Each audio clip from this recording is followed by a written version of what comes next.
নমস্কাৰ মই মোৰ সকলো জ্যোতিষ অনুৰাগীক মোৰ ফালৰ পৰা সম্ভাষণ জনাইছোঁ। আপোনালোকে নিশ্চয় গম পাইছে মই মোৰ চেনেলত বিশেষকৈ হস্তৰেখাৰ ওপৰত কিছু বিচাৰ বিশ্লেষণ আগবঢ়াই আছোঁ।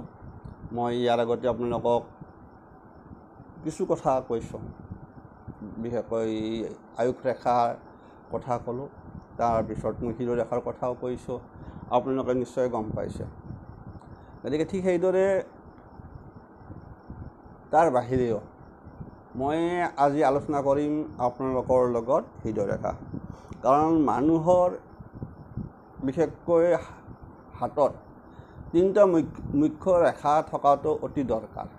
সেই তিনিটা হ'ল এই তিনিটাই জন্মগতভাৱে থাকে, প্ৰায় জাতক বা জাতিকাৰ দেখা যায়। বিশেষকৈ আয়ুস ৰেখাটো দেখা যায়, শিৰোৰেখা আৰু আপোনাৰ হৃদয়ৰেখা, আৰু তাৰ পিছৰখিনি আহি যাব আপোনাৰ বাকীখিনি আপোনাৰ ভাগ্যৰেখা, ৰবি ৰেখা, পিছত আহি যাব বিবাহ ৰেখা। এইবিলাক বিভিন্ন প্ৰকাৰ। মই কৈছোঁ যে কৰকুষ্টি আৰু অংককুষ্টিৰ কথা কৈছোঁ। অংককুষ্টিটো মানে ক'লোৱে আগৰ ভিডিঅ'তে কৈছোঁ যে অংককুষ্টি মানে হ'ল বিভিন্ন চিহ্নৰ লগত কথা থাকে। গতিকে আপোনালোকে অকণমান মনোযোগেৰে চাব, নিজৰ হাতখন চাই ল'ব, আপোনালোকৰ হৃদয়ৰেখাই কি কৈ আছে। হৃদয়ৰেখাৰ বিশেষকৈ গঠন বিভিন্ন প্ৰকাৰৰ হয়।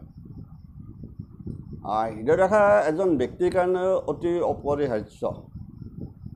কি কাৰণত? হৃদয়ৰেখা যদি গভীৰ হয় তেতিয়াহ'লে আপোনাৰ সেই জাতকসকল সাধাৰণতে উদাৰ প্ৰকৃতিৰ হয়, স্নেহশীল হয়। গতিকে বৰ্তমান এইটোৰ কাৰণে এই হৃদয় ৰেখাৰ থকাৰ দৰকাৰ, যাৰ নামে হ'ল হাৰ্ট লাইন কোৱা আছে। যদি হৃদয় ৰেখাই নাথাকে তেনেহ'লে কি হ'ব? সেই জাতক যিকোনো কৰ্মত উৎসাহ নাপাব। সেই জাতক কিছু পৰিমাণে মানে অকণমান বেলেগ প্ৰকৃতিৰ, কাৰো প্ৰতি মায়া মমতাটো নাথাকা বুলি কয়। সেইকাৰণে হাতত হৃদয় ৰেখাটো থকাটো অত্যন্ত প্ৰয়োজন। গতিকে যাৰ নাই সেইসকল স্বাৰ্থপৰ হয়, মুখ্য কথা হয়, নিজৰ বাহিৰে আনক চিনি নাপায়। গতিকে তথাপিতো প্ৰায় হাৰ্ট লাইনটো দেখা যায়, কেতিয়াবা দেখা যায়, খুব কম সংখ্যকত দেখা যায়। মই লক্ষ্য কৰিছোঁ এইবিলাকৰ শিৰোৰেখা আৰু হৃদয়ৰেখা মিক্স হৈ যায়। আপোনালোকক ক'লোঁ এই হৃদয়ৰেখাডাল আপোনালোকক মই দেখুৱাই দিছোঁ কোন স্থানৰ পৰা আৰম্ভ হয়। বিশেষকৈ আগতে কৈছোঁ যে শিৰোৰেখা আৰু আয়ুস ৰেখা বৃহস্পতি পৰ্বৰ তলৰ পৰা, নিষ্ক্ৰিয় মংগলৰ ওপৰৰ পৰা, তাৰ মাজৰ পৰাই প্ৰায় আহি যায়। কিন্তু হৃদয়ৰেখাটোৰ স্থানটো হ'ল আপোনাৰ বুধৰ ক্ষেত্ৰৰ পৰা। মনত ৰাখিব, বুধৰ ক্ষেত্ৰ আৰু সক্ৰিয় মংগলৰ ক্ষেত্ৰ মাজৰ পৰা আহিব। তাৰ লগত লিংক আপ থাকিব যে মংগলৰ দুটা ক্ষেত্ৰ দেখা ধৰি থোৱা আছে, এটা নিম্ন মংগল আৰু এটা হ'ল আপোনাৰ উচ্চ মংগল। গতিকে মংগলৰ যিটো ক্ষেত্ৰ, সক্ৰিয় ক্ষেত্ৰ বুলি কয়, এক্টিভ বিশেষকৈ, নিষ্ক্ৰিয় মংগলৰ যিটো স্থান সেইটো কিছুমান গ্ৰন্থত আপোনাৰ ৰাহুৰ ক্ষেত্ৰ বুলিও কোৱা আছে, মই কৈ থ'লোঁ। সেইকাৰণে বহুতৰে পাচল লাগি যায়। ফল কিন্তু প্ৰায় একেই, তাৰ পৰা কোনো এটা শুভ ফল নাপাব। নিষ্ক্ৰিয় মংগলেই হওক বা ৰাহুৰ ক্ষেত্ৰ বুলি ধৰিলেই হওক, তাৰ ফলটো সদায় নিগেটিভ ছাইডত গুচি যায়। এইটো মনত ৰাখিব। তাৰ পৰা যিকোনো ৰেখাই আহি পেলাই যদি আয়ুস ৰেখাকে কাটে বা আপোনাৰ বৃহস্পতি পৰ্বতে বা শনি পৰ্বতে হয়, ঠিক সেইদৰে ফলবিলাক ইফাল সিফাল হৈ যাব।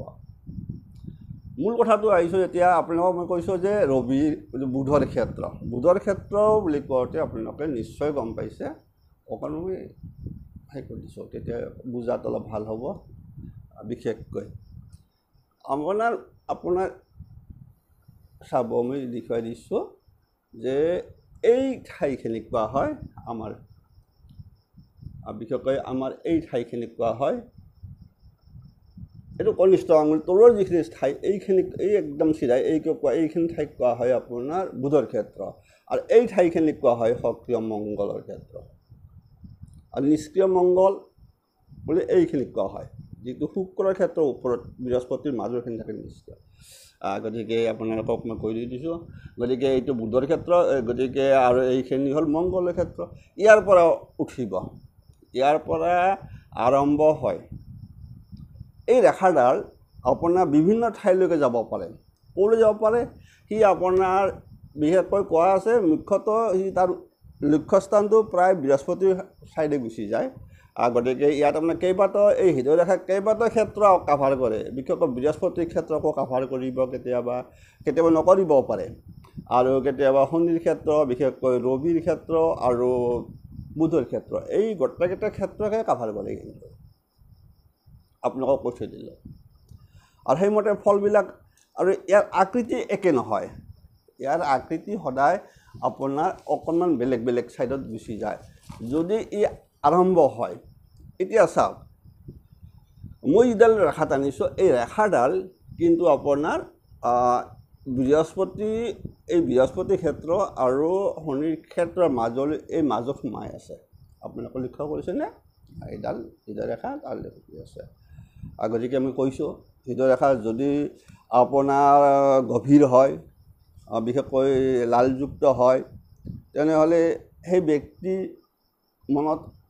মন সদায় মহা মমতাৰে পৰিপূৰ্ণ হৈ থাকে বিশেষকৈ যিকোনো কামত উৎসাহ থাকে আনৰ প্ৰতি সহানুভূতিশীল আৰু যদি নাথাকে মইতো ক'লোৱে যে হৃদয় ৰেখা নাথাকে উৎসাহহীন হয় কৰ্মহীন হয় স্বাৰ্থপৰ এইবিলাক বিভিন্ন কথা গতিকে মূল কথাটো আহিল এতিয়া আমি কৈছোঁ যে যদি কাৰোবাৰ এই হৃদয় ৰেখাডাল যদি বৃহস্পতি পৰ্বৰ মধ্যভাগ ঠেক হয় তাৰমানে অৰ্থাৎ বস্তুটো ই গৈ ফালে আপোনাৰ বৃহস্পতিৰ ক্ষেত্ৰ ইয়াত নহয় তাৰমানে কৈছোঁ যে এই যিটো স্থান বিশেষ এইটোতো এইখিনিতো শনিৰ লগত থাকিল গতিকে যদি এনেকৈ এইটো স্থানৰ কথা কৈছোঁ অৰ্থাৎ এই বৃহস্পতি ইয়াৰ মধ্যভাগলৈ গুচি যায় বুজি ৰাখব এই বৃহস্পতি এই শনিৰ ক্ষেত্ৰ পাৰ হৈ বৃহস্পতিৰ ক্ষেত্ৰ গৈছে এতিয়া আপোনালোকে চাওক যদি যায় তেতিয়াহ'লে সেই জাতকৰ কি হয় সেই জাতক সদায় বা জাতিকা ধাৰ্মিক হ'ব হৃদয়বান হয় উচ্চাকাংক্ষী হয় মনত ৰাখিব এইবিলাক জাতক উচ্চাকাংক্ষী হ'ব যদি বৃহস্পতিটো জানেই আপুনি কৈছোঁ সেইবিলাক জ্ঞানৰ কাৰক ধন সম্পদ হয় বিশেষকৈ আকৌ বৃহস্পতি ভাল হ'লে ভাল বৃহস্পতিৰ ক্ষেত্ৰটো সদায় যিহেতু বৃহস্পতিৰ ক্ষেত্ৰৰ পৰা মানে হৃদয় ৰেখা নিশ্চয় সেই জাতক সাধাৰণতে ধাৰ্মিক হ'ব হৃদয়বান হ'ব উচ্চাকাংক্ষী হ'ব উচ্চ আকাংক্ষা ৰাখিব গতিকে দ্বিতীয়তে কথা হ'ল কি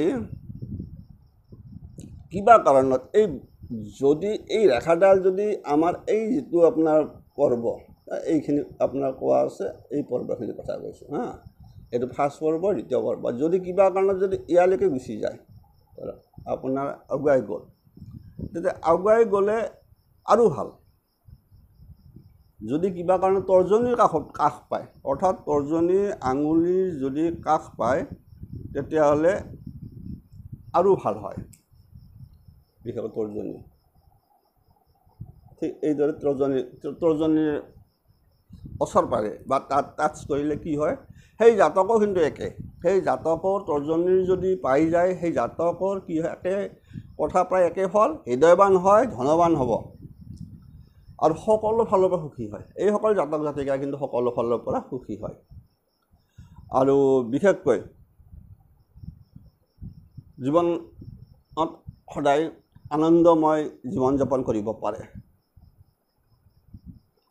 এই ৰেখাডাল যদি কিবা কাৰণত ইয়াৰ পৰা গুচি গৈ আপোনাৰ ইয়াত থাকি ইয়াতে শেষ হ'ব পাৰে ঠিক এনেকৈ শেষ হ'ব পাৰে ইয়াত ক'ত শনিৰ ক্ষেত্ৰত শেষ হৈছে চাব মনত ৰাখিব এইটো কিন্তু মধ্যমা আঙুলি ইয়াৰ তলৰখিনি কিন্তু শনিৰ ক্ষেত্ৰ গতিকে এতিয়া আপোনাৰ আহি পেলাই শনিৰ ক্ষেত্ৰত ৰৈ গৈছে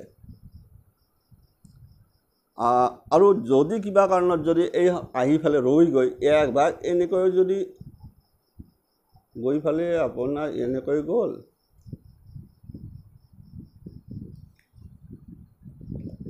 দেখা যোৱা নাই কাৰণে আৰু ইফালে আপোনাৰ ইফালে গুচি গ'ল চাব অকণমান আৰু যদি এনেকৈ থাকে দুভাগত বিভক্ত হৈ যায় এইটো আপোনাৰ ভি আকৃতি বুলি কয় সেইটো আপোনাৰ কেতিয়াবা কোৱা হয় বিষ্ণু চিহ্ন বুলি কোৱা হয় এইটো আপোনালোকৰ কাবো হাতত যদি এনেকৈ থাকে তাক বিষ্ণু চিহ্ন বুলিও কোৱা যায় আৰু গতিকে এই জাতকৰ কি হয় যদি এনেকৈ দুভাগত বিভক্ত হৈ পেলাই এভাগ যদি বৃহস্পতি আৰু ইয়াত আহি পেলাই যদি এনেকৈ ৰহি যায় তেতিয়া কি হয় সেই জাতকবিলাক সাধাৰণ দেখি সেই জাতকসকল সদায় মানে সেই জাতকসকলো হৃদয়বানে হয় কাৰণ বৃহস্পতিৰ কথা আহি পৰিল আৰু সেই জাতকৰ প্ৰেম প্ৰীতিৰে ভৰপূৰ থাকে সৰল মনৰ হয় এইবিলাক জাতক যিবিলাক জাতকৰ এনেকৈ যে শনিৰ ক্ষেত্ৰত আহি পেলাই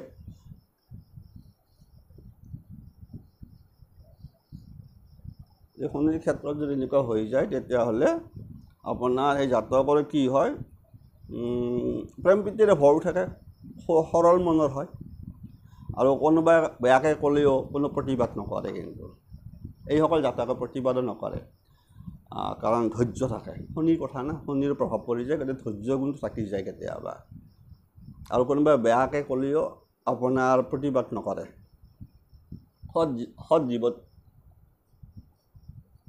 সৎ জীৱন যাপন কৰে এইবিলাকে আপোনাৰ সৎ জীৱন যাপন কৰিব আৰু ধৰ্মপথত থাকি ভাল পায়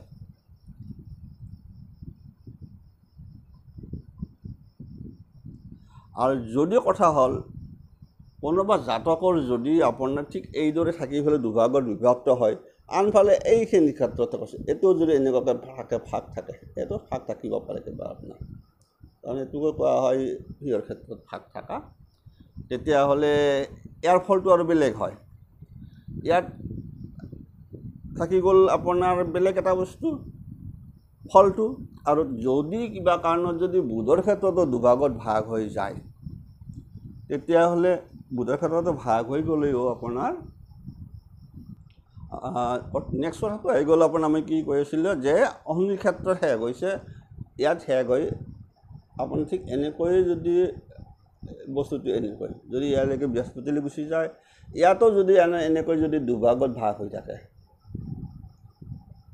ঠিক এনেকুৱাকৈ ভাগ হৈ থাকে কেতিয়াবা থাকে ইয়াৰ ফল আকৌ বেলেগ হয় কেতিয়াবা এইটোও চাব লগা হ'ব আপুনি এইটো চালেই নহ'ব দুভাগত এইটোৰ ফল বেলেগকৈ যাব এইটোৰ ফল বেলেগকৈ যাব যদি ইয়াত শেষ হৈ পেলাই যদি বৃহস্পতিৰ ক্ষেত্ৰত পায় চুৱে আনফালে যদি এই বুধৰ ক্ষেত্ৰতো যদি দুভাগত ভাগ হৈ থাকে সেই জাতকসকলৰ কি হয় সেই জাতকসকল ধনৱান হয় সেইবিলাকো ধনৱান হয় আৰু বিশেষকৈ বিয়াৰ পিছত মানে স্ত্ৰী ধন প্ৰাপ্তৰ যোগ হৈ থাকে মানে ভাল এইটো ভাল আপোনাৰ তাৰমানে এনেকুৱাকৈ একচুৱেলি এইটোক এইকাৰণে কোৱা হয় এইটো আপোনাৰ হৃদয় ৰেখাত এইটো যদি এনেকৈ থাকে আপোনাৰ এক কি হয় কোৱা যায় এইটো বস্তুটো হ'ল কি ভি এইটো বিষ্ণু চিহ্ন বুলি কোৱা হয় আমাৰ মানে সাধাৰণতে চিহ্ন হিচাপত এইটো গতিকে অত্যন্ত ভাল চিহ্ন সেই চিহ্নটো এই ক্ষেত্ৰত আৰু যদিও কথা হ'ল কি আগৰবাৰ আছিল অকল শনি আৰু বৃহস্পতি এইটোত আহি গ'ল আকৌ বুধৰ ক্ষেত্ৰত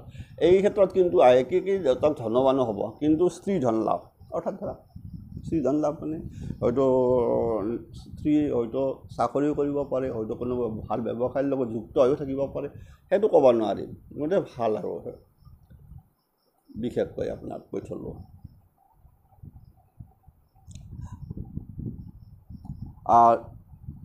যদি কোনোবা জাতকৰ আন কথা কওঁ কোনো জাতকৰ যদি হৃদয় ৰেখা চাব দেই ইয়াৰ ৰেখাডালত বহুত কথা থাকে এই হৃদয় ৰেখাডালৰ লগত যদি এনেকৈ গৈ চালে নেক্সট যদি এনেকৈ ভাঙি যদি এইটো এনেকুৱা আহে এনেকুৱা অহাৰ লগে লগে আহি গ'লে এইটো আপোনাৰ এই যি ক'লোঁ মই নিষ্ক্ৰিয় মংগলৰ ক্ষেত্ৰ গতিকে এইবিলাক ক্ষেত্ৰত কি হয় হৃদয় ৰেখাডাল বৃহস্পতিৰ ক্ষেত্ৰ পালাক আৰু হৈ পালে আপোনাৰ তাতে আপোনাৰ দুভাগ হৈছে এই অৰ্থত শনিৰ ক্ষেত্ৰ নাই ইয়াত দুভাগত গুচি গৈছে তেনেহ'লে নিষ্ক্ৰিয় ক্ষেত্ৰ বুলি কয় এইখিনি ঠাইত তাৰমানে ইয়ালৈকে গুচি গ'ল ইয়াত আহি থকা এনেকৈ তাৰ তলমুখে যোৱা মানে নিষ্ক্ৰিয় তাক টাৰ্গেট কৰি যোৱা গতিকে এই নিষ্ক্ৰিয় মংগলৰ ক্ষেত্ৰ পায় সেই জাতকসকলৰ কি হয় প্ৰায় হাই কাজিয়া মামলা মকৰ্দমা এই যে মংগলৰ প্ৰভাৱ পৰিছে নিষ্ক্ৰিয় মংগল অৰ্থাৎ যাক আমি কওঁ নিচস্থ মংগল বুলি কওঁ যদি কুণ্ডলীত ক'ব লগা হয় নিচস্থ মংগল গতিকে যিকোনো আৰু মামলা মকৰ্দমাৰ লগত জড়িত হ'ব পাৰে, আত্মীয় স্বজনৰ লগত বিৰোধ হয়, এইটো মনত ৰাখিব। তাৰমানে আপোনাৰ নিষ্ক্ৰিয় মংগলৰ ফালে যোৱাটো অত্যন্ত ভাল নহয়।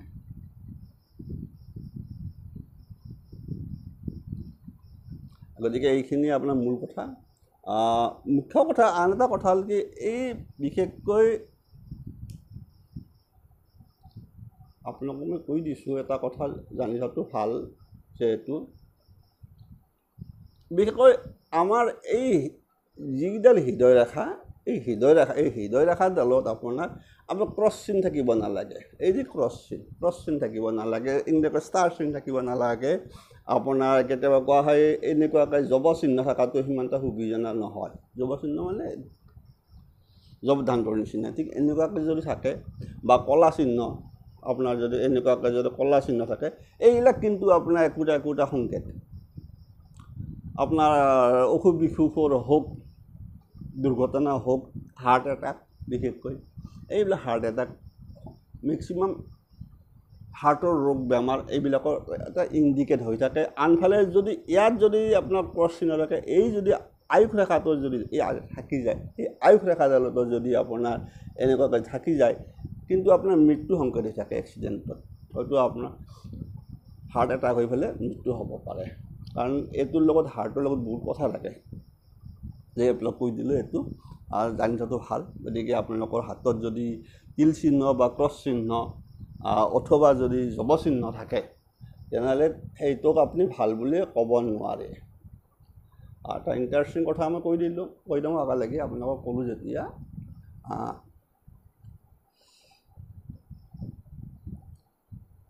আপোনাৰ ঠিক এই বস্তুটো হ'ব, ঠিক এনেকুৱাকৈ থকা। যদি এনেকুৱা থাকে, এইটো কিন্তু আপোনাৰ ত্ৰিশূল ধৰা হয়, মনত ৰাখিব। হাতত ত্ৰিশূল চিহ্ন এই থাকিব পাৰে। গতিকে এই ত্ৰিশূল চিহ্ন থাকিলেও কিন্তু অত্যন্ত শুভ। মই কৈছিলোঁ এই জাতকৰ বিশেষকৈ সুনাম প্ৰাপ্তি যোগ হৈ থাকে, আৰু জাতক বিভিন্ন মানে প্ৰতিভাৰ আকাৰত মানে এটা থাকি যায়। কাৰণ এই শনিৰো পাই যাব ফল, বৃহস্পতিৰে পায়, এইখিনি মানে পাই যায়, মংগলৰ পায়। কাৰণ ইয়ালৈকে চোৱাটো বেলেগ হয়, ডাইৰেক্ট ইফালে থকাৰ লগত বেলেগ হৈ যায়। গতিকে এইকাৰণে কৈছোঁ যে ত্ৰিশূল, হাতত ত্ৰিশূল থকাটো ভাল। গতিকে আপোনালোকে বিশেষ নকওঁ, আপোনালোকে নিশ্চয় বহুতে চাইছে, যদি কিছুমান দেখিছে, এখন হাত মোৰ হাততো পৰিছে, যে আমাৰ ৰিচেণ্টলি জুবিন গাৰ্গৰ হাতখনত ত্ৰিশূল চিহ্ন আছে। কাৰণ মই পাইছোঁ হাতখন, কাৰণ মানে যিহেতু আমি যিহেতু সেইবিলাকৰ ওপৰতে থাকোঁ, গতিকে চাই থাকোঁ না। এই ত্ৰিশূল আছিল, জুবিন গাৰ্গৰ হাতত ত্ৰিশূল আছিল। জুবিন গাৰ্গৰ হাতত ত্ৰিশূল ইয়াত নহয়, আপোনাৰ ইয়াতো আছিল, ঠিক ইয়াৰ পৰাও গৈছে, মই লক্ষ্য কৰিছোঁ, ইয়াৰ পৰাও আছিল এনেকুৱাকৈ। কিন্তু এই নিষ্ক্ৰিয় মংগলৰ ক্ষেত্ৰৰ পৰা গৈছে। এইটো যিমান শুভ হৈ থাকিল, এইটোৰ কিন্তু সিমান এটা শুভ ধৰিব নোৱাৰে। আগৰ থাকিল বুলি ত্ৰিশূল, কিছুমানে কৈ আছে যে ত্ৰিশূল এতে দেখুৱাই দিছে, ইয়াতো এটা ত্ৰিশূলৰ চিন আছিল, মই চাইছোঁ, ইয়াতো আছিল ত্ৰিশূল, ঠিক এনেকুৱাকৈ ইয়াতো আছে ত্ৰিশূল চিহ্ন, এই প্লেচখিনিতো আছিল। কথা এটা কৈছোঁ মই, ইমানখিনি মই বিশ্লেষণ কৰিব নাযাওঁ বুলি কৈছোঁ, নাপায়। গতিকে জানিলেও কিছুমান কথা কোৱা নাযায়, বিভিন্ন প্ৰকাৰ বিভিন্ন কৰি আছে। কিন্তু ত্ৰিশূল যে থাকিল এইটো ভাল, ভাগ্য ৰেখাৰ আছে। এই নিষ্ক্ৰিয় যিটো ত্ৰিভুজ, নিষ্ক্ৰিয় ক্ষেত্ৰৰ পৰা যিটো আপোনাৰ মংগলৰ পৰা গৈছে, এইটো কিন্তু আপোনাৰ এটা অত্যন্ত অশুভ সংকেত।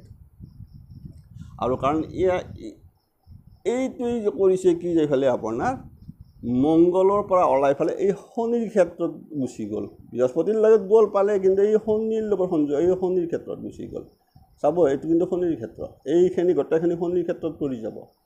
গতিকে শনিৰ লগত এটা সংযোগ প্ৰভাৱ গম পায়। কুণ্ডলীখনত শনি মংগল সংযোগ হৈ আছে, গম পায়। এখন কুণ্ডলীত আমি হাত চাইও ক'ব পাৰোঁ যে কুণ্ডলীখন মানে কোনফালে গুচি গৈছে। গতিকে স্বাভাৱিক বহুত লিংক আপ থাকে আপোনাৰ একচুৱেলি হাতৰ।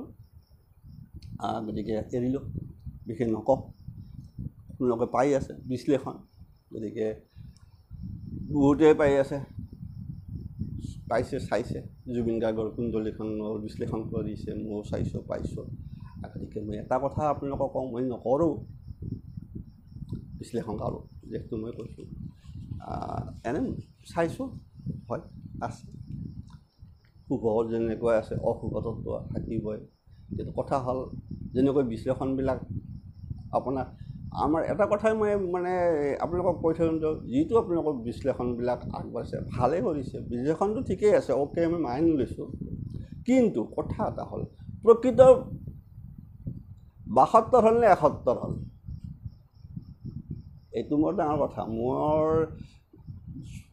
যিবিলাকে বিশ্লেষণ মই পাইছোঁ চবৰে, কোনোবাই কৰিছে জুবিন গাৰ্গৰ বয়সটো কৰিছে যে আপোনাৰ কৈছে যে আপোনাৰ ১৮-১১ আপোনাৰ পাইছে। গতিকে ১৯০০ চাব, এটা কথা কৈছোঁ মানে অলপ কৈ দিছোঁ দেই, এইটো কৈছে যে তেখেতৰ জন্ম হৈছিল ১৮-১১-১৯৭২ চনত, সেনেকৈ বিশ্লেষণ আহিছে, বিশ্লেষণ কৰিছে।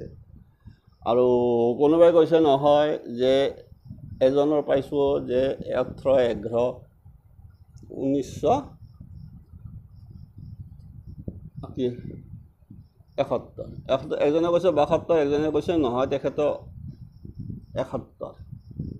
জন্ম সময় কিন্তু দুয়োটাৰে বিশ্লেষণৰ দুয়োটাৰে কিন্তু জন্ম সময় দিছে আপোনালোক কৈ দিছোঁ, জন্ম সময় দিছে ১২:১৫ PM। চাব বিশ্লেষণ একে হ'ব নেকি বিশ্লেষণটো? ১ বছৰ ডিফাৰেঞ্চত একে হ'ব নেকি? হয়তো আপোনাৰ এটা মিলিব, তাত কিন্তু লগ্ন মিলিব, লগ্নটো আহি যাব পাৰে ১২টাৰ। কিন্তু কথা এটা হ'ল কি যে এইখিনিৰ লগত বিশ্লেষণ ১৯৭২ কৰিছে এজনে কৰিছে নহয় তেখেতৰ জন্ম হৈছিল ১৮-১১-১৯৭১। টাইম দিছে ১২:১৫ PM। মনত ৰাখিব, কোনটো এতিয়া আপুনি লৈ কৰিম, এইকাৰণে মই একো কোৱা নাই, চাইছোঁ মই। জুবিন গাৰ্গৰ দেউতাকে যিখন মানে লিখিছিল, জুবিন গাৰ্গৰ ওপৰত গ্ৰন্থ লিখিছিল, সেইখনত কিন্তু লেখা আছে মানে ৰাতিপুৱা। জুবিন গাৰ্গৰ জন্ম আপোনাৰ ৰাতিপুৱা, গতিকে ৰাতিপুৱা মানে কৈছে, গতিকে এতিয়া কোনটো ধৰিব? দেউতাকে নিজৰ যিখন গ্ৰন্থ সেই গ্ৰন্থত লেখাই আছে, চাব পাৰে, তাত লেখাই আছে, কিন্তু তাৰিখ দিয়া আছে কিন্তু ৭২, ১৮-১১-১৯৭২ চন ৰাতিপুৱা, মানে ৰাতি একদম ৰাতিপুৱা মানে সূৰ্য উদয় নহয় ঠিক সময়খিনি বুলি কৈছে যে ইমানখিনি জন্ম পাইছে তুৰাগ হস্পিটেলত। গতিকে আপোনালোকে বিচাৰ কৰি আছে আমি ১২:১৫, এজনে বিচাৰ কৰিছে ১৯৭১, কেইজনমানে বিচাৰ কৰি আছে ১৯৭২, কিন্তু দেউতাকৰ মতে ১৯৭২। জন্ম কিন্তু ১২:১৫ নহয়, ৰাতিপুৱা সূৰ্য উদয়ৰ সময় আগে। তেতিয়াহ'লে তেখেতৰ জন্ম কেতিয়া হ'ল? নিশ্চয় সেই সময় নৱেম্বৰ মাহত, যিহেতু ৫:৪৫ কিন্তু সূৰ্য উদয় হয়। চাব লাগিব, গতিকে বিচাৰ কৰিব কিমান চেঞ্জিং হৈ যাব লগ্ন চেঞ্জ হৈ যাব। এতিয়া যদি কুম্ভ লগ্ন কৰিছে কোনোবা অমুক লগ্ন, কিন্তু আপোনাৰ তেতিয়া কি হ'ব? বহুত কথা। যদি ৭২ হয় কিন্তু আপোনাৰ ৰাশি কিন্তু একে থাকিব, ৰাশি চেঞ্জ নহয়। আপোনালোকক কৈ থৈছোঁ মীন ৰাশি থাকিব, যদিও জুবিন কিন্তু মীন ৰাশি হ'ব, কিন্তু লগ্ন কিন্তু পাৰ্থক্য হ'ব, লগ্নৰ লগতহে বিশ্বাস। এৰিছোঁ, বেছি আগি পেলাই নকৰোঁ। সেইকাৰণে মই বিশ্লেষণ আগবঢ়া নাই এই বিষয়ত আপোনালোকক চাই বা কৈছোঁহে বিচাৰ গেলা এনেই কৰিছোঁ কৰা বেয়া নহয় ভালেই কৰিছে বিচাৰ ঠিকেই আছে গণ্ডগোল আছে ৭২ হ'লে সিদিনা কিছু গণ্ডগোল আছে যেনেকৈ সুনাম আছে আকস্মিক মৃত্যুযোগো আছে কুণ্ডলী সেইটো হয় গতিকে হাতখনতো মই আপোনাক কৈ দিলোঁ ত্ৰিশূল আছে অত্যন্ত শুভ কিন্তু মংগলৰ ক্ষেত্ৰত ত্ৰিভুজটো তাৰ ফলটো ক'ত খেদিব আপোনালোকে সি তাৰ মংগলৰ ত্ৰিশূলৰ এটা খনিক লৈ গুচি গৈছে নিষ্ক্ৰিয় মংগল তিনিডাল ত্ৰিশূল চিন আছে জুবিন গাৰ্গৰ হাতত আপোনালোকক কৈছে দুটা অত্যন্ত হ'ব কিন্তু এটাই কৰি আছে ক'ত সি কিন্তু নিষ্ক্ৰিয় মংগলৰ পৰা তাতো এটা আছে ত্ৰিশূল আছে ধৰে কিন্তু এডাল কিন্তু আপোনাৰ শনিৰ ক্ষেত্ৰত সংযোগ হৈ আছে তাৰ মানে কি কানেকশ্যন শনিৰ লগত মংগল আছে কুণ্ডলীটো চাব পাইছোঁ মই একেই আছে সেইটোৱে কুণ্ডলী তাৰ লগত আয়ুস ৰেখাত এটা চিহ্ন আছে নকওঁ বেছি বিশ্লেষণ নকৰোঁ এৰিছোঁ সকলোৱে ভালে থাকক কুশলে থাকক আজিলৈ ইমানে